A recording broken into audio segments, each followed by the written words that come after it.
deixa entender que Moisés derrama sobre a cabeça de Arão óleo e unge. Aí ele está separando. Agora Arão exerce o ofício de tomar coisa das coisas santíssimas, tomar conta das coisas santíssimas de Deus. Aleluia.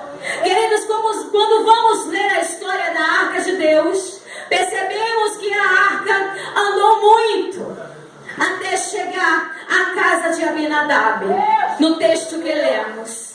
Aleluia. Se os irmãos puderem estudar a história da arca, os irmãos vão ver que todas as batalhas de Israel, a maioria das vezes a arca estava na frente. E quando os inimigos viam a arca de Deus, eles temiam, porque eles sabiam que a arca representava a presença do próprio Deus. E a vitória era garantida para o povo de Israel.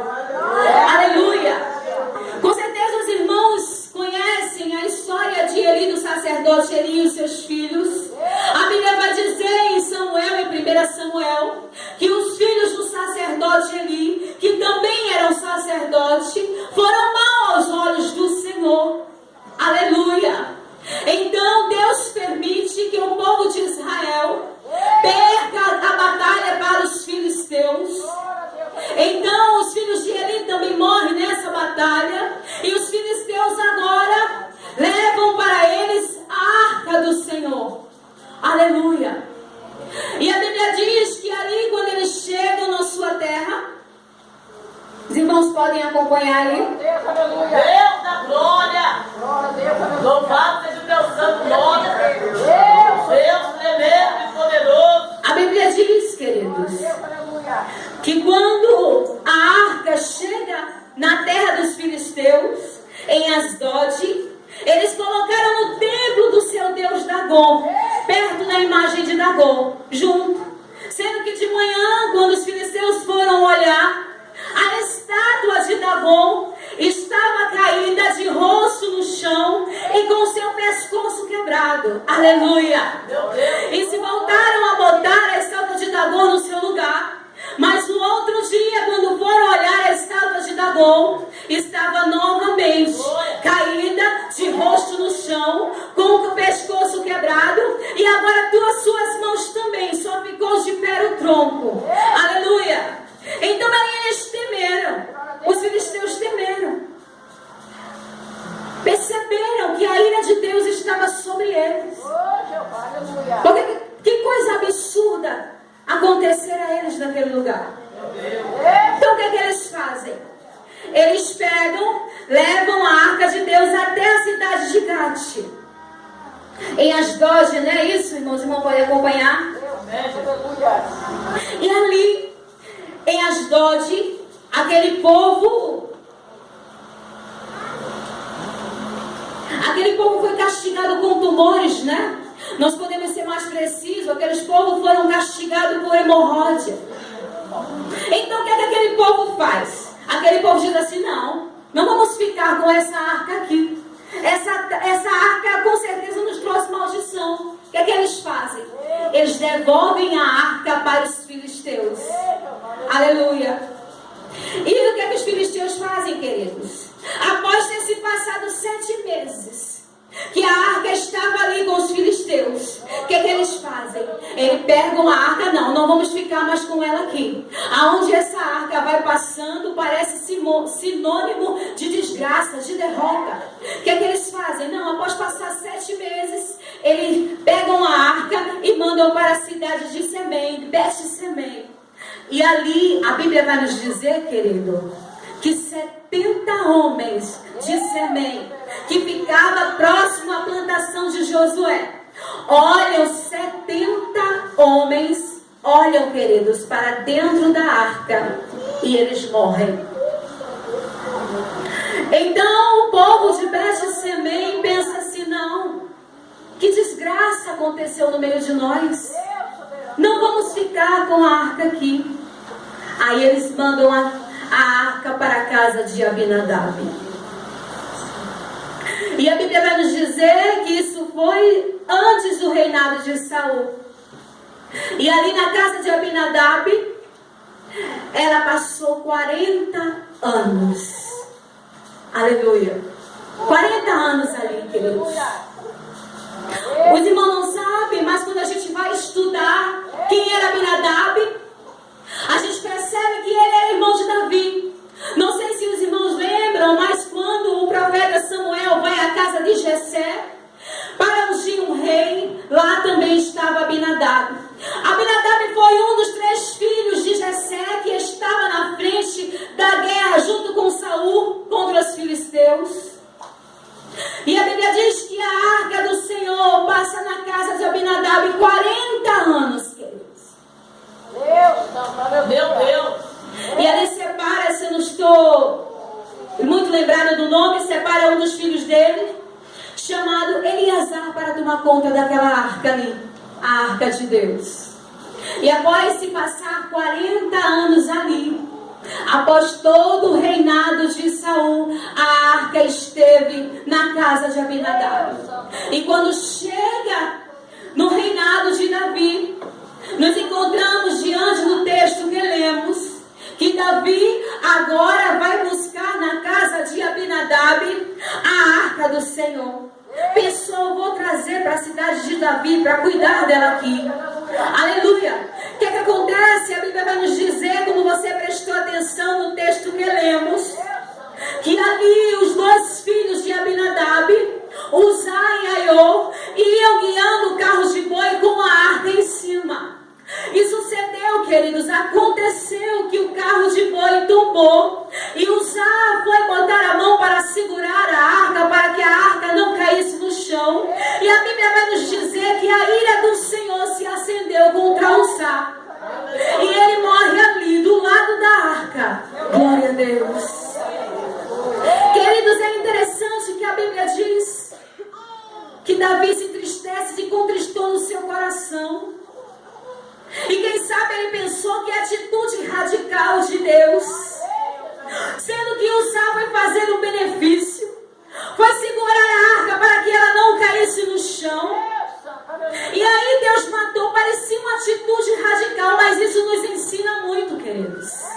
Aleluia. Aí o que é que Davi decide agora? Aí o rei Davi decide, não vamos mais prosseguir com ela para a cidade de Davi. Aí pegam a arca e coloca na casa de Obed-edom, para que ele cuidasse da arca. Vocês percebem que eles estavam pensando que a presença da arca era sinônimo de maldição, sinônimo de desgraça. Parece que por onde a arca passava, alguma coisa de ruim acontecia. Aleluia.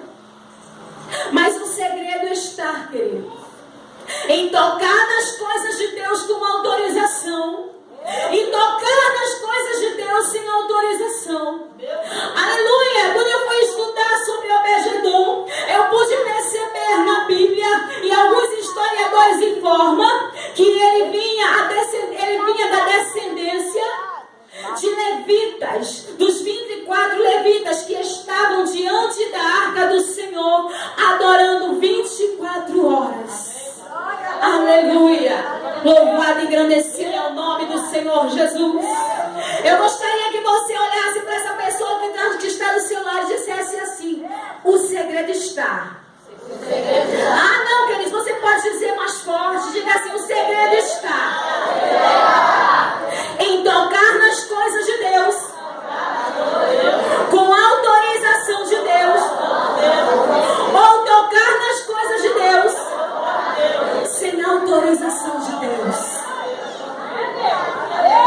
Aleluia. Queridos, há um tempo atrás, os irmãos não sabem, mas eu tenho um chamado desde 6 anos de idade. E eu e meu esposo já viajamos um bocado. Em um de meus dias, eu estava cultuando em uma determinada igreja. E ali eu presenciei um fato onde uma mulher estava contando o seu testemunho, pois o Senhor havia curado ela do câncer. E também tinha libertado ela de alguns espíritos imundos que havia se alojado na vida daquela mulher. E ela era membro daquela igreja. E o pastor esteve ali na casa dela enquanto ela esteve enferma, junto com uma obreira. E ali eles oraram na casa dela. E aquela mulher foi curada e liberta para a glória de Deus. E era esse testemunho que ela estava contando, estava agradecendo porque foi curada, foi liberta. O Senhor a restaurou daquela doença. Mas o que me intrigou foi o que o pastor falou depois do culto. Porque aquela mulher era membro daquele lugar. E enquanto ela esteve enferma, nenhum dos seus amigos da igreja foram visitar. E no dia que ela estava agradecendo, ela começou a criticar os irmãos porque não foram visitar ela. Aí o pastor tomou o microfone e começou a explicar a fundo a história daquela mulher. Ele disse assim: é batizada, uma obreira assídua na casa do Senhor, não era contendeira, não dava trabalho ao pastor, gostava de orar, gostava de jejuar, gostava de trabalhar nas coisas de Deus. E Deus se agrada? E Deus se agrada, irmãos? E Deus se agrada? Sim. Deus se agrada. É para Deus. Mas tudo tem limite. E aquele pastor disse que porque ela era assídua, porque ela gostava de orar, porque ela gostava de caminhar, de jejuar, agora ela decide: vou entrar no cemitério e vou começar a desmanchar os trabalhos de feitiçaria. Aí agora, por conta própria, aquela mulher entrava no cemitério e começava a desfazer os trabalhos de macumbaria. O que aconteceu? O mal veio sobre a vida dela e ela foi ferida de um câncer. Moral da história: tem chamado para isso? Foi preparada por Deus para isso? Foi lá por quê?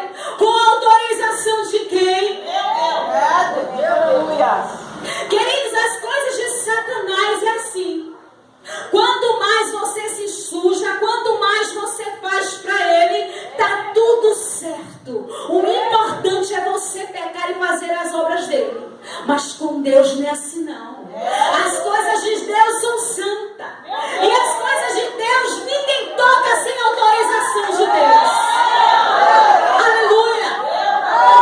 Queridos, para você entender, a minha mãe fala que em uma certa igreja lá em Pernambuco, o pastor estava, um ótimo pastor, um excelente pastor, um homem de Deus, estava passando por um processo dentro da casa do Senhor, porque lá tinha muitas obreiras que queriam assumir o lugar da dirigente que estava vazio.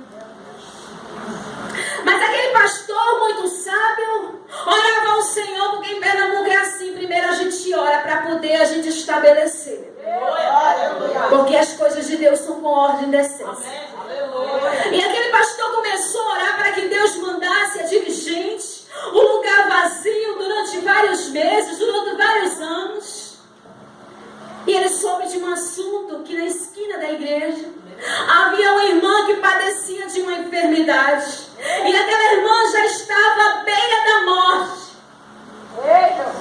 E as obreiras dentro da casa do Senhor brigavam e questionavam com o pastor: nós podemos assumir o lugar? Para que o Senhor ora tanto pedindo uma dirigente, se tem tanta mulher capacitada aqui?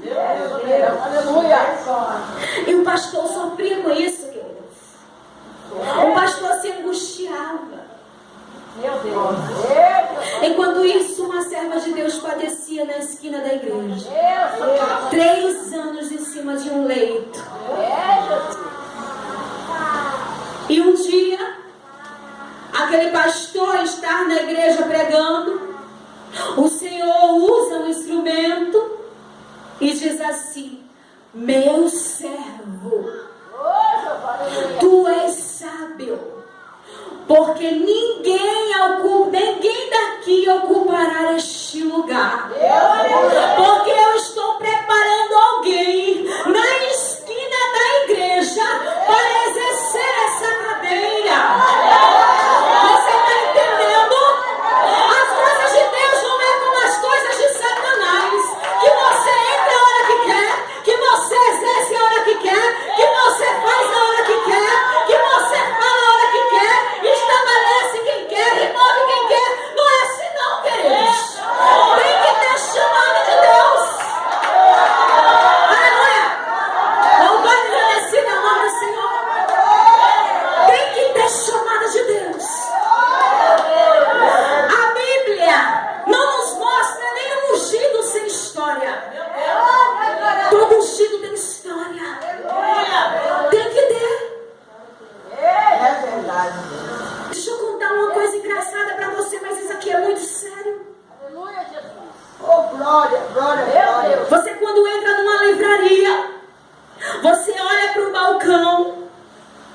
acontece? A arca vai caindo, custa nada segurar.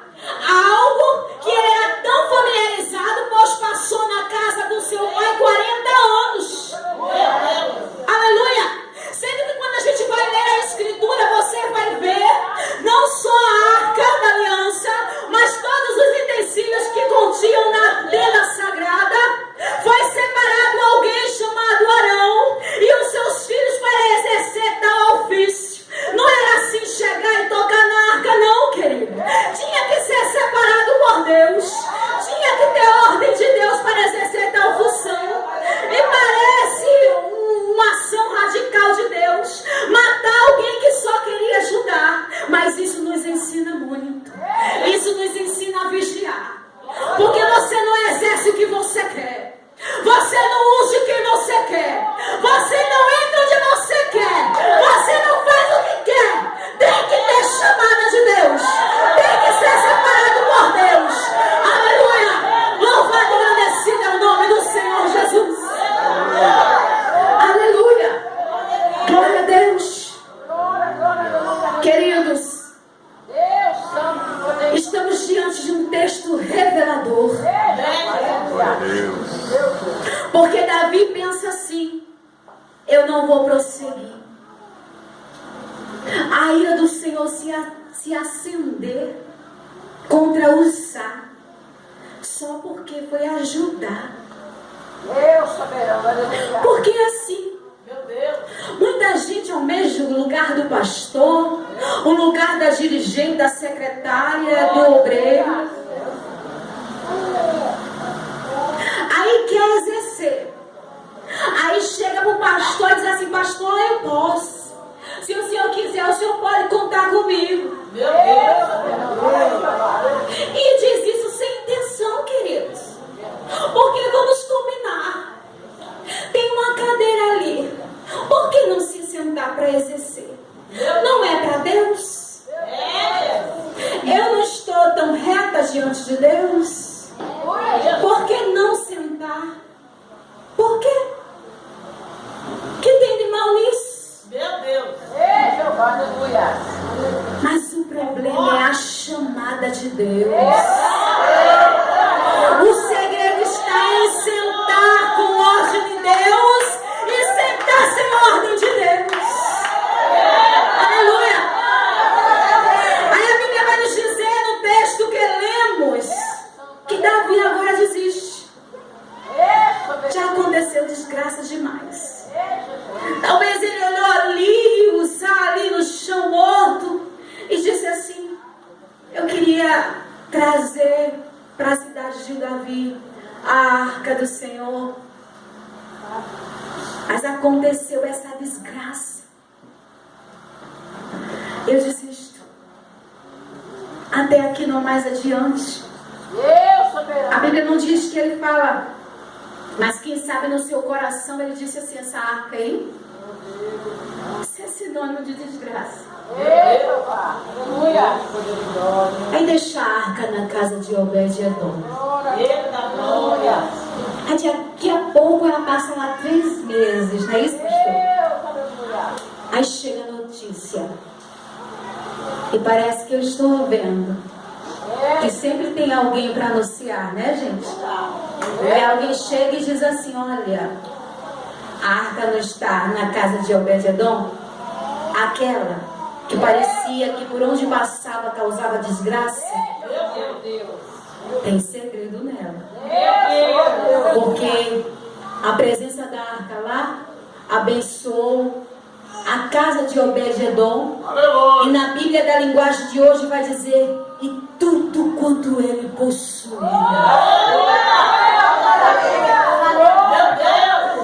Aí quando a gente vai lendo o desenrolar do texto, a gente vai percebendo, porque a Bíblia vai dizer que Davi diz assim: olha, então vamos buscar. Aí agora, se você mergulhar aqui no texto, você vai ver que agora ele coloca os levitas na frente para guiar. E eles começam a cantar até a casa de Obed-Edom para apanhar a arca. Agora ele se lembra que havia uma ordenança de Deus sobre a arca. Ninguém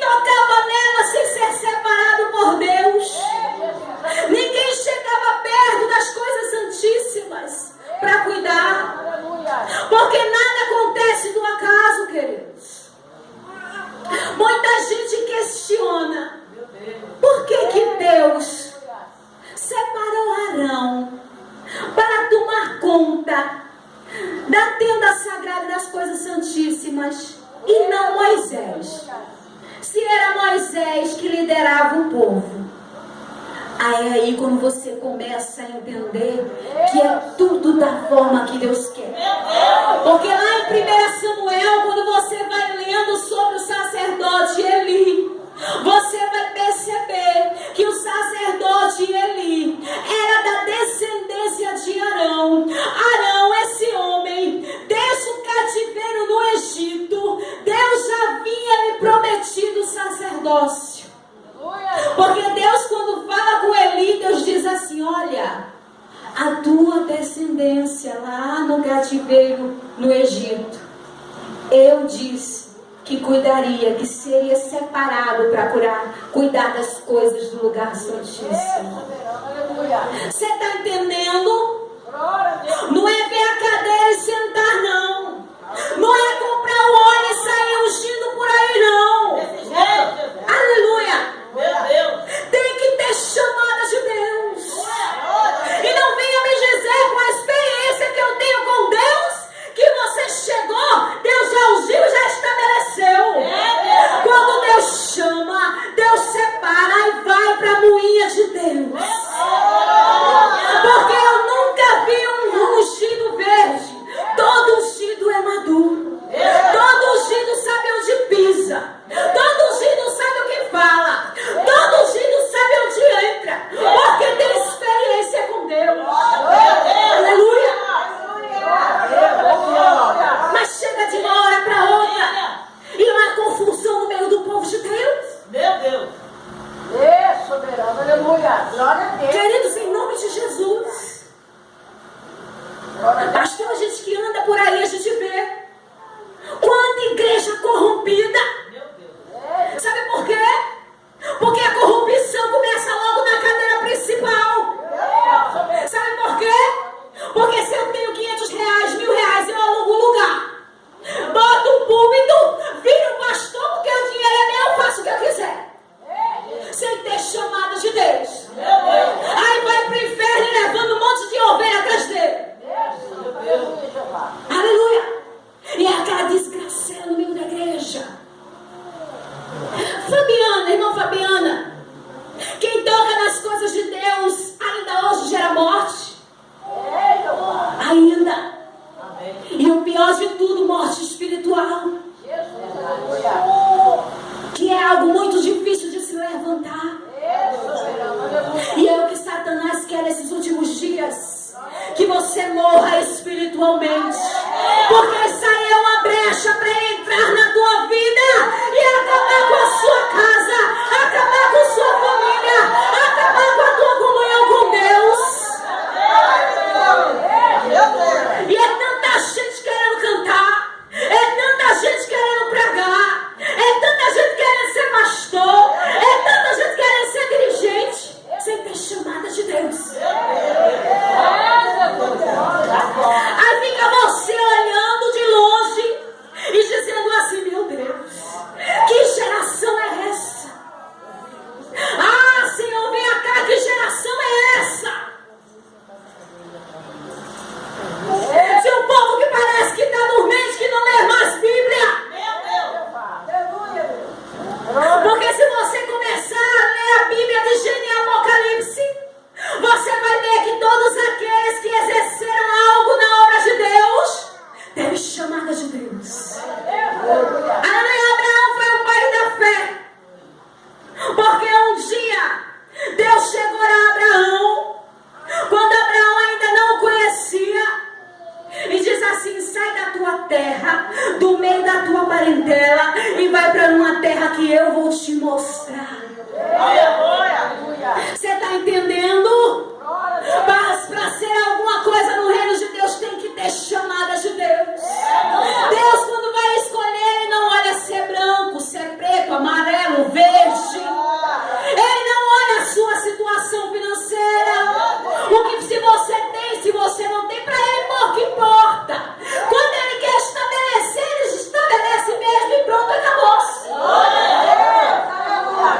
Mas tem que ser estabelecido por Ele. Glória a Deus. Queridos, se eu fosse na conversa